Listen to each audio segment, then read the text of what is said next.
Esta noche va dedicada a los niños separados de sus padres en la frontera de Estados Unidos.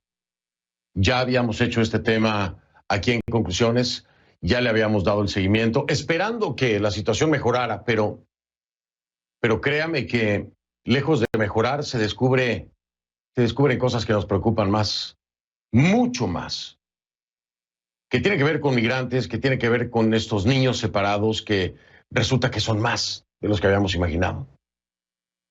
Son las víctimas de la política de tolerancia cero de la administración Trump. 628, le repito la cifra, 628. Esos son los niños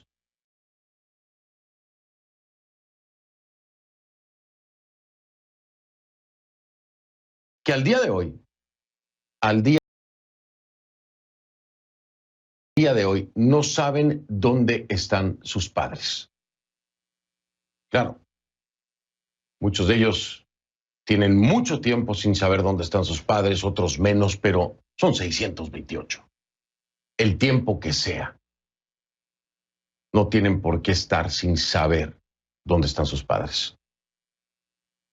Pero mire, antes de entrar de lleno al tema, vamos con este titular al que le vamos a poner mucha atención.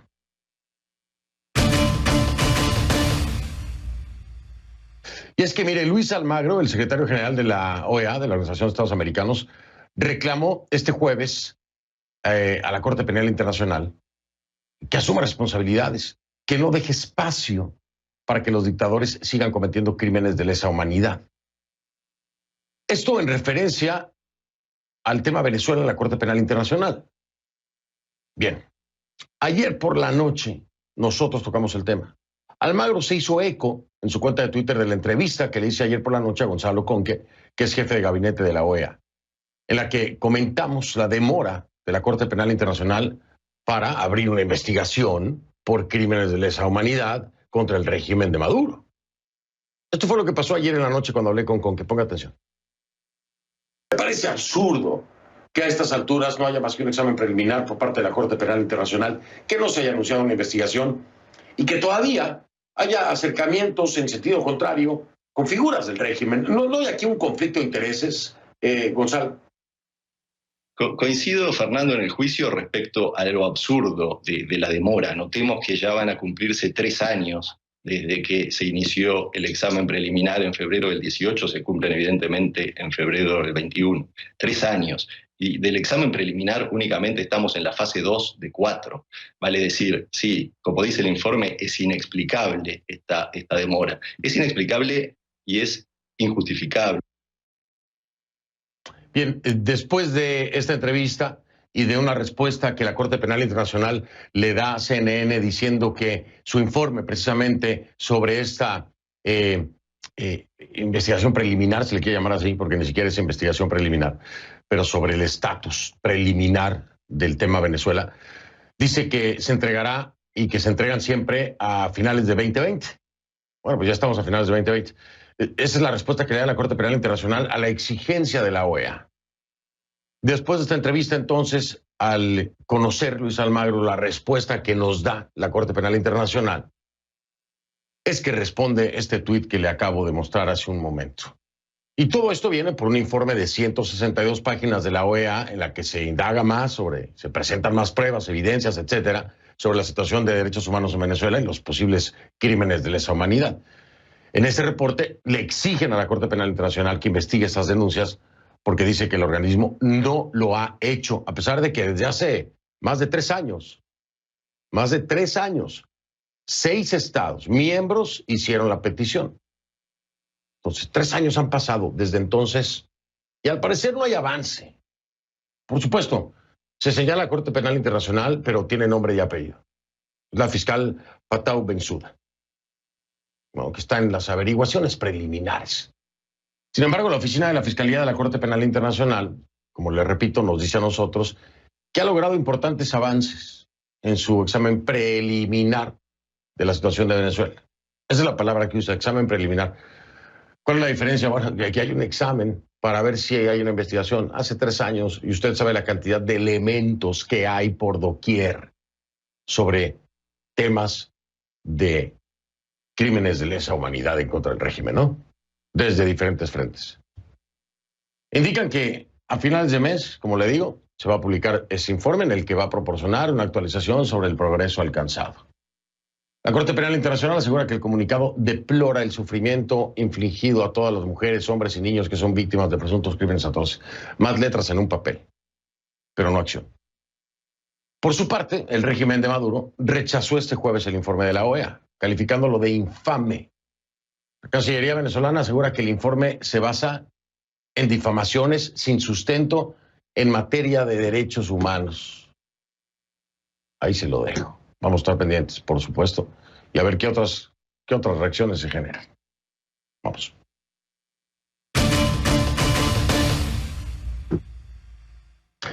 Ahora sí, a partir de este momento, le pido me acompañe utilizando la etiqueta numeral ConcluNiños. ConcluNiños. Esa va a ser la etiqueta, ese es el tema, como le decía al inicio del programa, van a ser estos niños que, bueno, no saben dónde están sus padres y que ahora son más de los que pensábamos que eran. 628 niños que fueron separados de sus padres. Aquí en los Estados Unidos, por la política migratoria, la tolerancia cero de la administración Trump. ConcluNiños es el hashtag. Sus comentarios, por favor, a mi cuenta en Twitter, @soyfdelrincón, @soyfdelrincón. ConcluNiños, la etiqueta. Porque es que esta pesadilla es una cosa trágica, dramática, espantosa, inhumana. Es un crimen finalmente. Es un crimen. Es violatorio de entrada. Es violatorio de los derechos de los niños, de entrada. ¿No? Y es tan contradictorio y tan hipócrita que una administración o un país quiera levantar la bandera a la defensa de los derechos humanos cuando se están violando en este propio, no solamente los derechos humanos, los derechos de los niños. Una tragedia. Los padres de 628 niños, como se lo repito, migrantes, que fueron separados de sus familias en la frontera que comparten México y Estados Unidos, ¿como parte de qué? Pues del acuerdo que hubo entre Andrés Manuel López Obrador, el presidente de México, y la administración Trump, o el presidente Trump, ¿no? De que si querían obtener algún estatus, en lo que estaba listo, que se vayan para México. Pero entonces ahí es que los separa. Y esta es parte de la política de tolerancia cero. Bueno, por estos acuerdos y estos menesteres de otro gobierno también, porque el gobierno de México, Andrés Manuel López Obrador, tiene una corresponsabilidad, por supuesto que la tiene, ¿no? Y otro gobernante más que dice ser defensor de los derechos humanos, pero participa de la violación a los derechos de los niños. En mi país se dice, tanto peca el que mata a la vaca como el que le jala la pata. Y en este caso México le estaría jalando la pata a esa vaca. Y así lo revela, no soy yo el que lo dice, es un expediente judicial obtenido por CNN que fue remitido por la Unión Estadounidense de Libertades Civiles, que es ACLU o ACLU por sus siglas en inglés. Y también, ojo, por el Departamento de Justicia de este país y todavía el Departamento de Justicia de esta administración. Estas separaciones en específico se habrían llevado a cabo entre 2017 y 2018 como parte de la polémica doctrina de tolerancia cero. Sin embargo, a la fecha, pocas familias han podido ser reunificadas debido al desinterés de las autoridades migratorias estadounidenses. Y también, como lo revela ese expediente, porque la administración del presidente Trump no compartió datos claves porque los tenían. Tenían datos para facilitar los reencuentros de estos niños con sus padres. ¿Cómo qué? Entérese. Como números de teléfono y direcciones con las partes a cargo de la búsqueda. Es decir, ahí estaban los elementos, los números de teléfono y las direcciones para que estos niños pudieran reunirse con sus padres. Ahora, como usted recordará, la búsqueda de estos padres ya no está a cargo del gobierno. Afortunadamente. Lo digo así, tal cual, porque si no, imagínense. Un juez federal puso a cargo de ACLU, de ACLU, y otras organizaciones la reunificación de estas familias ante la negligencia del Estado. Hay más información acerca de esto que lo va a dejar pasmado, indignado, como lo estoy yo y como seguramente lo estará usted. Para eso voy hasta Atlanta con nuestra Kay Guerrero y su reporte acá.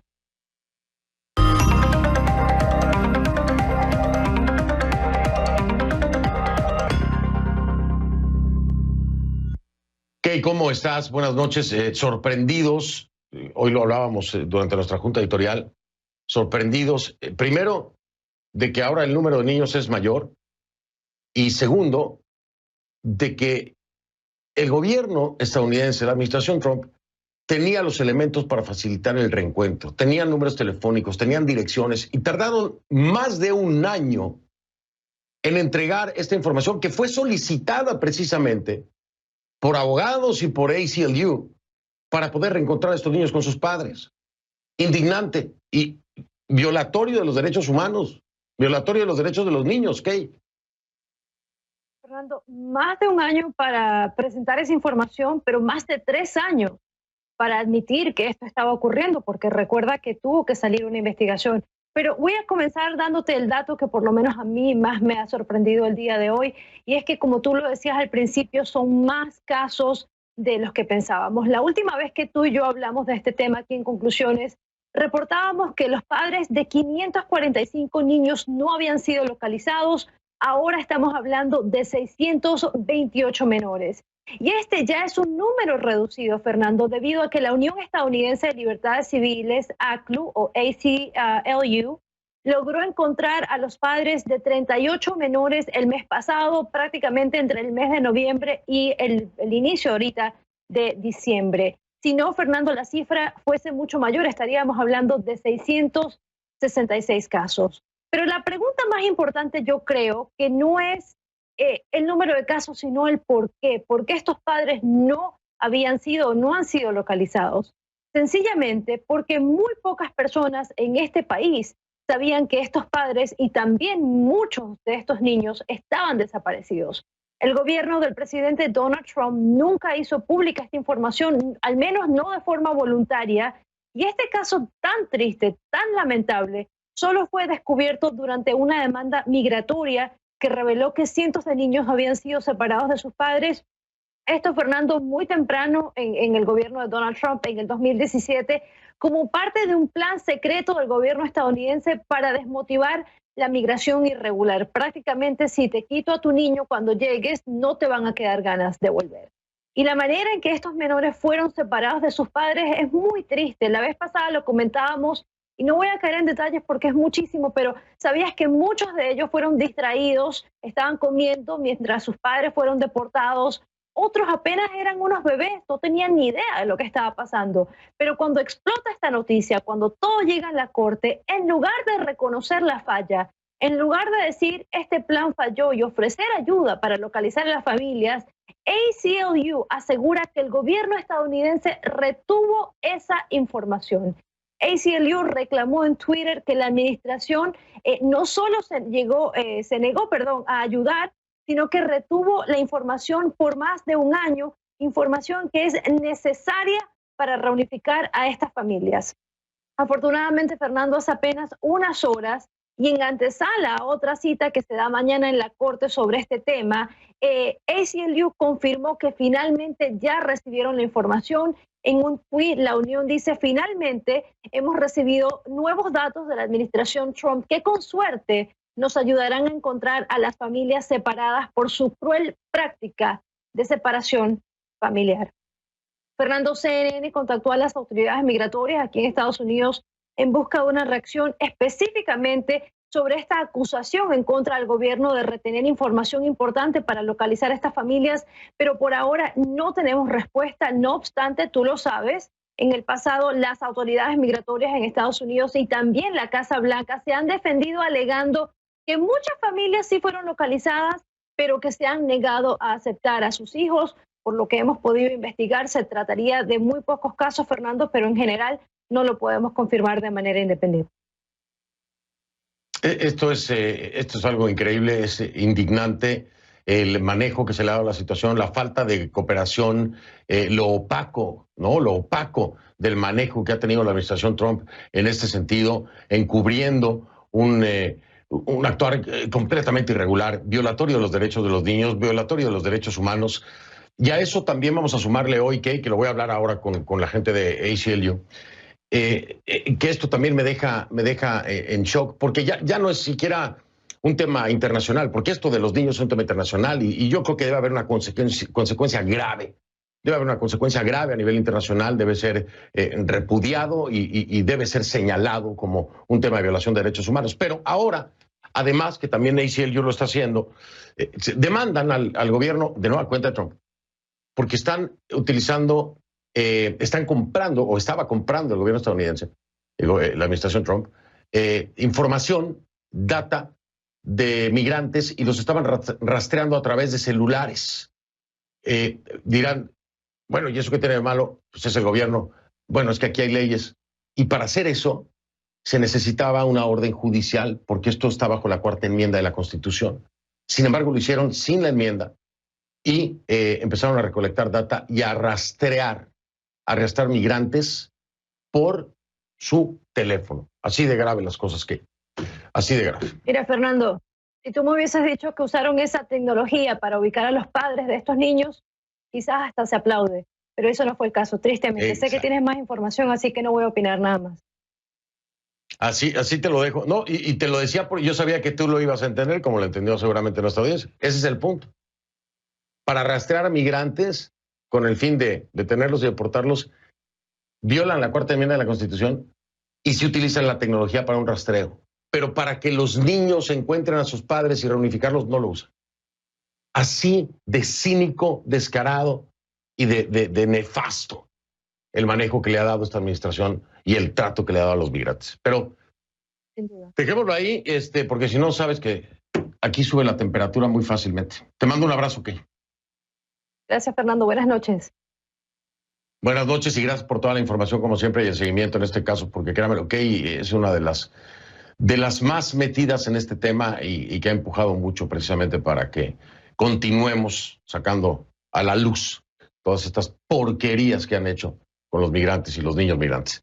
@KGuerreroCNN, la encuentra en Twitter, @KGuerreroCNN. Seguimos hablando de inmigración en Estados Unidos porque hay otra noticia desconcertante y es lo que le digo, ¿no? Se la voy a detallar. Esta información que apunta a que la administración Trump, el gobierno estadounidense, estaría utilizando datos de teléfonos celulares. Y entonces, ¿qué hace con esos datos? Rastrea a migrantes indocumentados. Tengo que decírselo. Hay una demanda de ACLU. Nosotros no lo podemos confirmar de manera independiente. Yo no puedo confirmarlo de manera independiente. No podemos hacerlo. Pero la demanda ya sabe de quién viene, ¿no? Y el peso que puede tener. Seguramente tendrán los elementos. Nosotros en este momento no lo tenemos para demostrarle a usted así es como lo hace. Pero ya está en el ámbito legal. Rastrear migrantes indocumentados con data de teléfonos celulares. Y esto es lo que denuncia ACLU. Esta es la demanda. Lo que sí hemos podido confirmar es que el inspector general del Departamento de Seguridad Nacional de Estados Unidos está investigando cómo esa agencia ha hecho uso de vigilancia telefónica. Así lo anunció este jueves un grupo de senadores demócratas. La mayor preocupación, dicen estos legisladores, es que el rastreo pueda haber afectado a ciudadanos estadounidenses sin orden judicial. ¿Entiende lo que le digo? ACLU, como le digo, se unió al reclamo, demandó al Departamento de Seguridad Nacional de Estados Unidos y al Servicio de Inmigración y Control de Aduanas por la supuesta compra secreta de registros y uso de los datos de ubicación de teléfonos celulares para usos migratorios. El caso, le repito, ya está en una corte. No es una preparación para una demanda. No, ya está demandado el gobierno estadounidense. CNN, nosotros contactamos al Servicio de Inmigración y Control de Aduanas, pero no nos extraña, se negaron a emitir un comentario debido a la demanda que está en curso. Mientras que el Departamento de Seguridad Nacional ni siquiera se molestó en responder a nuestra solicitud. Saque sus conclusiones. Voy a hacer una pausa. Regreso. Tengo invitados de ambos frentes, ¿no? Voy a hablar con Camila Álvarez, es abogada de Carecen, quienes representan a familias separadas en la frontera, y Daniel Galindo. Daniel Galindo es abogado de ACLU o ACLU con el proyecto de derechos de inmigrantes. Ya regreso para hablar con los dos.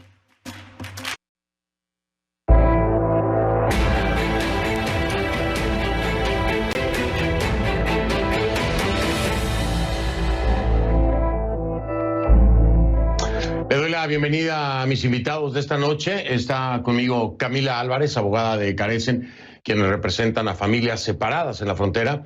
Me acompaña desde Los Ángeles. Y también está con nosotros Daniel Galindo, abogado de ACLU o ACLU, con el proyecto de derechos de inmigrantes en vivo desde la ciudad de Nueva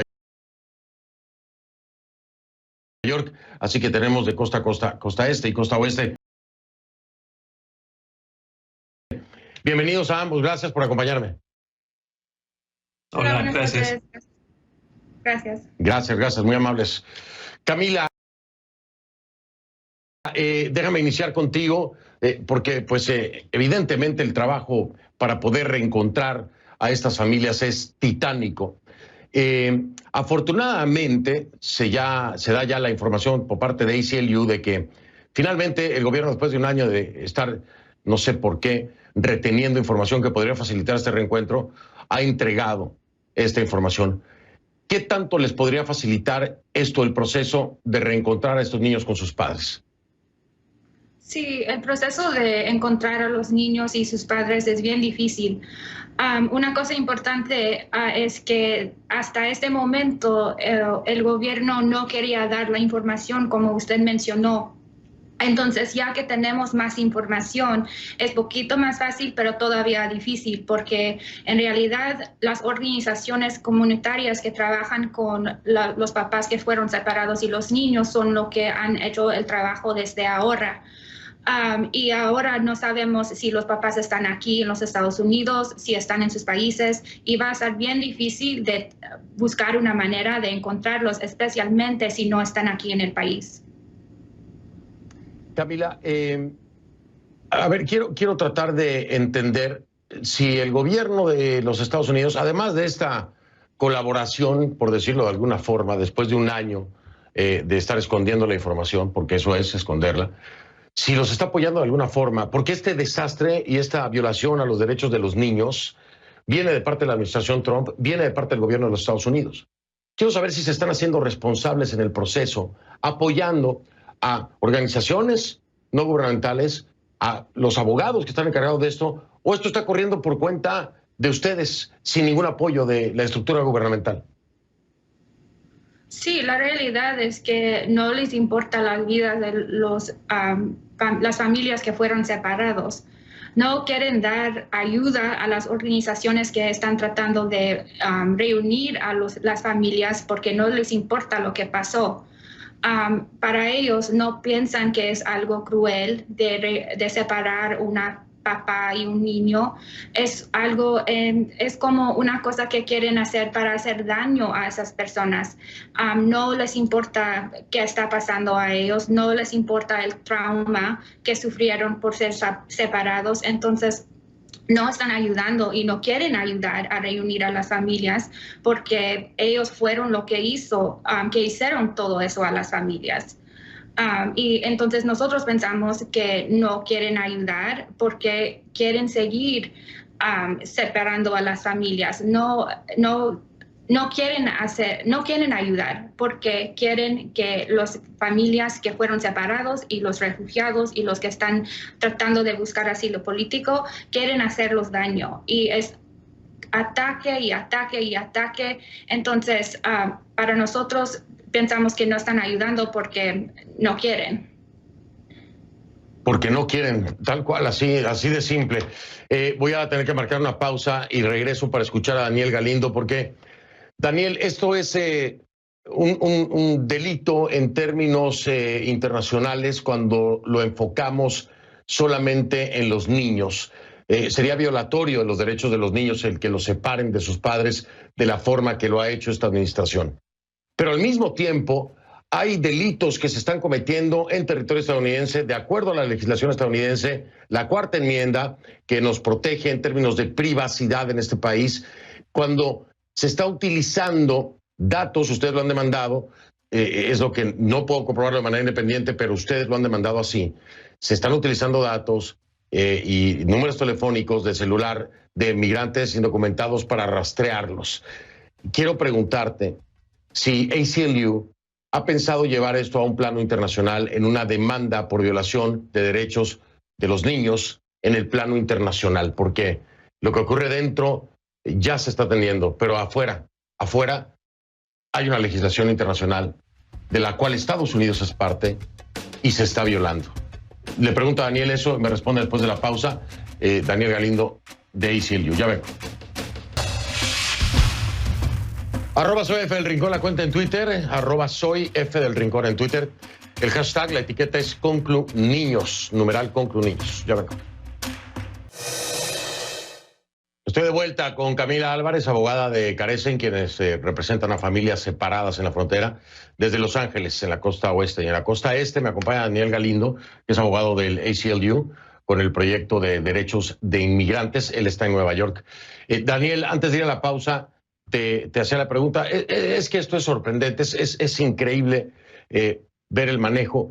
Y aquí hay una actitud o un comportamiento criminal completamente.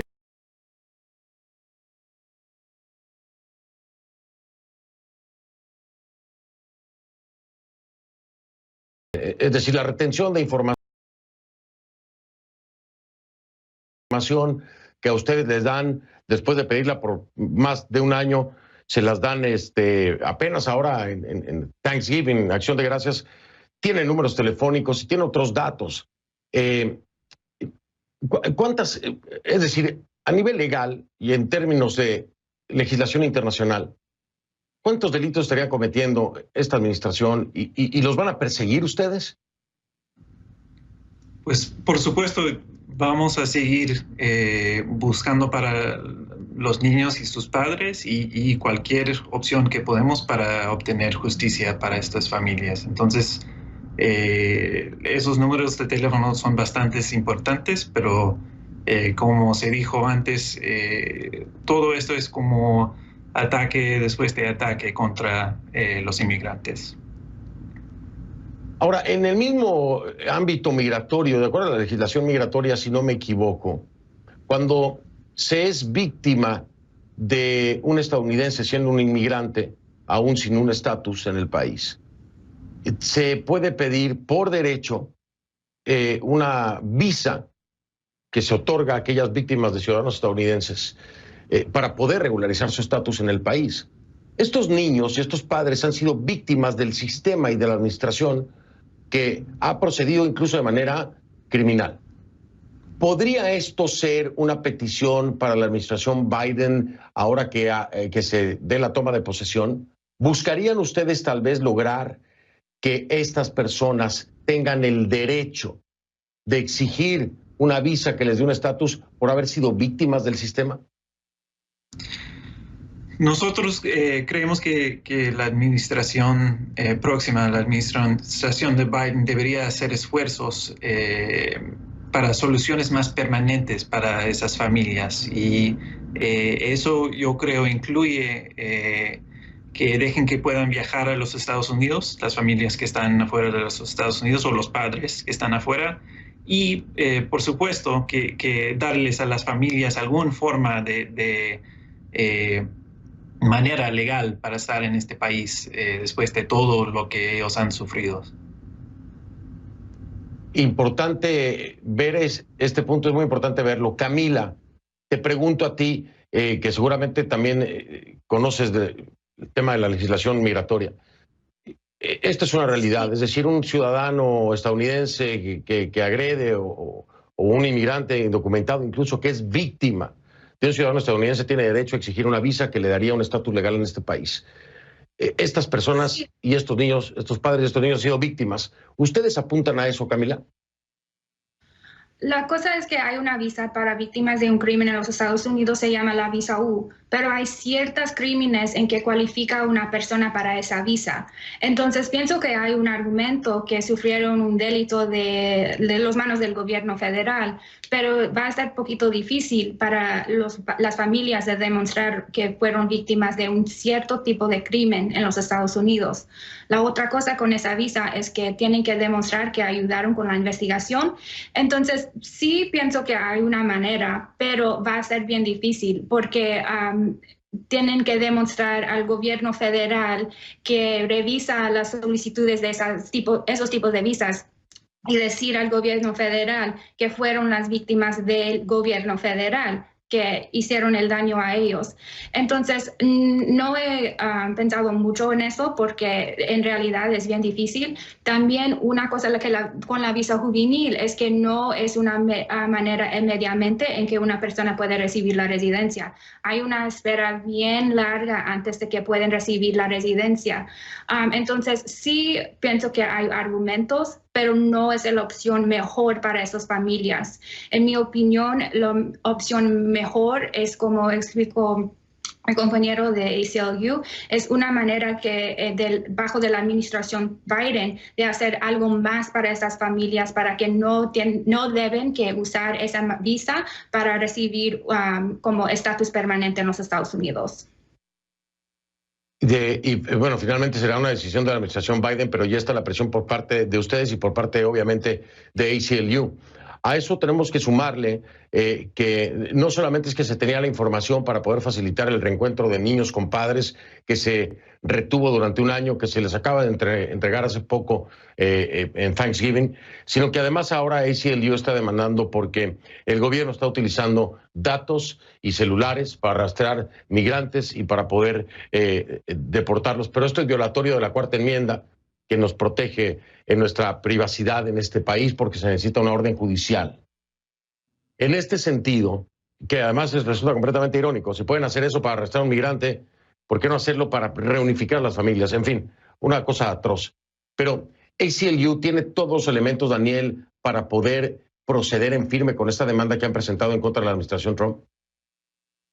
De lo que yo entiendo de esa demanda es el primer paso, que esa demanda es parte de ese paso, es entender exactamente lo que está pasando, porque de lo que yo entiendo es un programa en secreto y no se sabe mucho de lo que está haciendo, aunque hay algunos reportajes sobre esencialmente que el gobierno está comprando información que no podrían obtener legalmente bajo de la Cuarta Amendment. Entonces, ese demanda yo lo entiendo como primer paso para ver qué pasó y después ver qué más se puede hacer. Sí, y está citando, Daniel habla de Wall Street Journal, que es un reportaje de The Wall Street Journal en febrero, si no me equivoco, de este año, que habla precisamente de la compra de acceso a datos precisamente de migrantes. De ahí es que se origina y obviamente ha venido investigándose a través del tiempo, ¿no? A través de este año. Voy a marcar una pausa, si me lo permiten, Camila. Daniel, regreso en un momento para continuar con este tema que es desagradable, es terrible, es demoledor, pero que solo así, con gente como ustedes y ventilándolo en los medios de comunicación, es que las cosas tienen que cambiar y se tiene que hacer justicia. Ya regreso. Estoy de regreso con Camila Álvarez y Daniel Galindo. Camila, yo mencionaba al inicio del programa algo que no podemos dejar de tomar en cuenta. Finalmente, la política de tolerancia cero es de la administración Trump. Pero en la separación de los niños y los padres participa el Estado mexicano en este acuerdo en el que tendrían que esperar que avanzara su proceso en territorio mexicano. Y ahí es donde se da la separación precisamente. El gobierno de México se ha interesado en el trabajo que están haciendo ustedes. ¿Han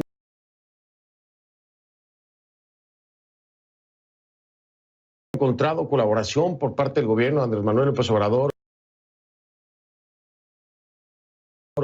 o simple y sencillamente en México no es tema, no les importa y no se está haciendo nada? Es una cosa difícil de explicar porque nosotros en Carecen no trabajamos en la frontera, pero de lo que hemos visto aquí de los Estados Unidos es que el gobierno en México no ayuda a esas familias. Aceptaron a la póliza que usted mencionó, el MPP, de que familias tienen que quedar en México y no ayudaron a la gente que están buscando asilo político, que están aquí como refugiados con eso. Entonces, de lo que yo he visto es que de ahora el gobierno en México no ha ayudado nada de reunir los papás con los niños. Por supuesto, ya lo sabía, pero quería que me lo confirmara Camila. Es un tema que, repito, no debemos pasar por alto aquí.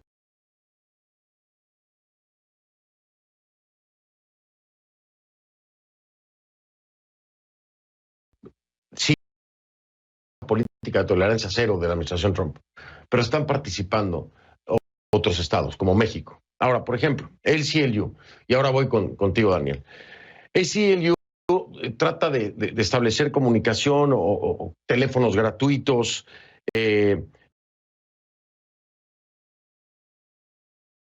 cartas a los familiares, ¿no? Más de 1,600 cartas a familias donde pudieran estar los padres de estos niños. Pero han trabajado en lugares específicos, México, Guatemala, Honduras, El Salvador. Y te hago la misma pregunta, Daniel. Esta iniciativa viene desde aquí, desde ustedes, en un tema que por obligación debería de importarles y deberían de accionar los estados involucrados, porque son sus ciudadanos, los tienen que proteger. ¿Hay alguna colaboración por parte de las autoridades o de los estados en México, en Honduras, en El Salvador y en Guatemala? ¿O es un trabajo en solitario el que están haciendo? Sí es bastante solitario. Sí hay interés de la parte de algunos gobiernos para ayudar como puedan. Pero lo difícil también que se tiene que entender y por qué se complica tanto es que en muchos casos la gente, las familias, están huyendo de esos países por hecho del daño y de casos de asilo que en muchos casos tienen que ver con el gobierno de sus países, con policías, etc. Entonces, cuando la gente está huyendo del país y huyendo de gobiernos, hay como un poco de un límite de qué tanto puede ayudar ese mismo gobierno que la gente está huyendo. Sí, es increíble y es muy difícil pensar que gente que huye precisamente de sus países por la situación que viven van a encontrar un espacio de apoyo en sus gobiernos cuando no se los han dado y por eso precisamente han salido corriendo. Es muy triste. Camila, antes de despedirme, y les pregunto a los dos, si me responden breve se los voy a agradecer. Camila y Daniel, empiezo con Camila. 628 niños. La pregunta es la siguiente. ¿Podrían ser más?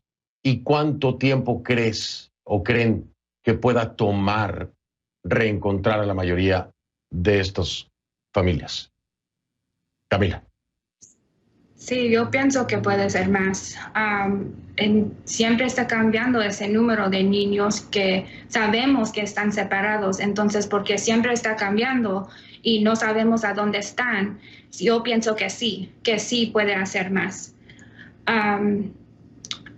Y pienso que para reunirlos va a estar bien difícil y no hay una manera fácil para ver cuántos en realidad hay de los niños y cómo va a ser el proceso de encontrarlos y reunirlos.